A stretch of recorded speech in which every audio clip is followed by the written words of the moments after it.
Chers amis, au cours de cette séance plénière du mois de décembre, le Parlement européen a voté un rapport sur les relations entre l'Union européenne et les États-Unis. Bien sûr, depuis la faillite et les deux guerres mondiales, Washington est un partenaire très important pour l'Union européenne et la France. Mais ce texte fait bien plus que simplement décrire nos relations avec ce pays. Il expose une vision du monde et des relations internationales. Et cette vision est une vision nettement libérale qui divise le monde entre d'un côté les Américains et leurs alliés, ou plutôt leurs vassaux, qui sont du côté du bien, et le reste du monde qui est du côté du mal.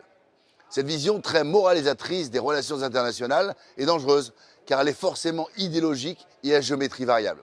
D'autre part, elle ne respecte pas les trajectoires spécifiques de chaque nation, que l'on considère comme bonnes ou mauvaises par rapport aux seuls États-Unis. En ce qui concerne l'Union européenne, le texte fait preuve d'une immense naïveté et même de servilité vis-à-vis des États-Unis. Développement d'une politique hostile à la Chine, alors que nous devons de nous tenir à l'écart de la rivalité entre Pékin et Washington, entrée de l'Ukraine et des Balkans dans l'Union européenne et dans l'OTAN, qui nous mènerait à la ruine économique et à la mort de notre agriculture. Bref, un alignement pur et simple sur les demandes de la Maison-Blanche. En réalité, l'Union européenne ne pense jamais en fonction des intérêts des peuples européens et des États membres, mais seulement en fonction de la création d'un bloc euro-atlantique entre Bruxelles et Washington.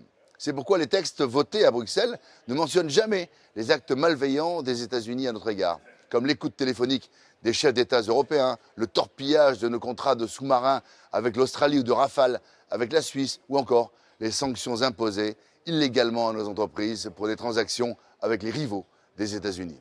Face à ce texte truffé d'idéologie qui efface les nations européennes et qui sacrifie tous nos intérêts à Washington, nous avons voté contre, car je préfère le projet qui est le nôtre, celui d'une Europe des nations, d'une politique internationale respectueuse des intérêts des peuples et d'un monde multipolaire équilibré.